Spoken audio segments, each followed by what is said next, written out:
Did అంటే ఒక పని గతంలో చేశాను, చేశాము, చేశాడు, చేసింది అని చెప్పినప్పుడు ఉపయోగిస్తాము. Point number 1. And next could అంటే ఒక పనిని గతంలో చెయ్యగలిగాము, చెయ్యగలిగాడు, చెయ్యగలిగింది, చెయ్యగలిగాను అని చెప్పినప్పుడు ఉపయోగిస్తాం అన్నట్టు. వుడ్ అంటే ఒకప్పుడు చేసేవాడిని, గతంలో ఒకప్పుడు తరచుగా చేసేవాడిని అంటే వుడ్ని ఉపయోగిస్తాము. అండ్ హ్యాడ్ టు అంటే ఒకప్పుడు నేను ఒక పనిని ఇష్టం లేకపోయినప్పటికీ ఫోర్స్ఫుల్గా అయినా సరే చెయ్యాల్సి వచ్చింది అన్నప్పుడు మనము హ్యాడ్ టుతో చెప్తుంటాము. యూజ్డ్ టు ఒకప్పుడు అలవాటుగా చేసేవాడిని, ఒకప్పుడు నాకు అదే అలవాటుగా ఉండేది, ఆ పని అలవాటుగా చేసేవాడిని అని చెప్పినప్పుడు యూజ్డ్ టు ఉపయోగిస్తాం. ఇక్కడ ఈ వుడ్ యూజ్డ్ టు రెండు ఆల్టర్నేట్గా ఉపయోగించుకోవచ్చు, ఇదొకటి గమనించగలరు.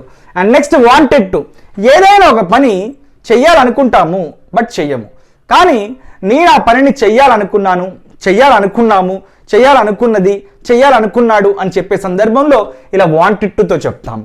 అండ్ ఇక్కడ మీరు గమనించాల్సిన విషయం ఏంటి అంటే ఇక్కడి వరకు వాంటెడ్ టు వరకు మనము వర్బ్ని ఫస్ట్ ఫామ్లో ఉపయోగిస్తున్నాము. అందుకే ఇక్కడ క్లియర్గా రాశాను, first form of the verb అని చెప్పి రాశాను. ఇక్కడ V1 form of the verb అని రాశాను, అంటే ఫస్ట్ ఫామ్లో ఉపయోగిస్తున్నాం. అంటే మనకు first form of the verb కనుక తెలిస్తే సరిపోతుంది.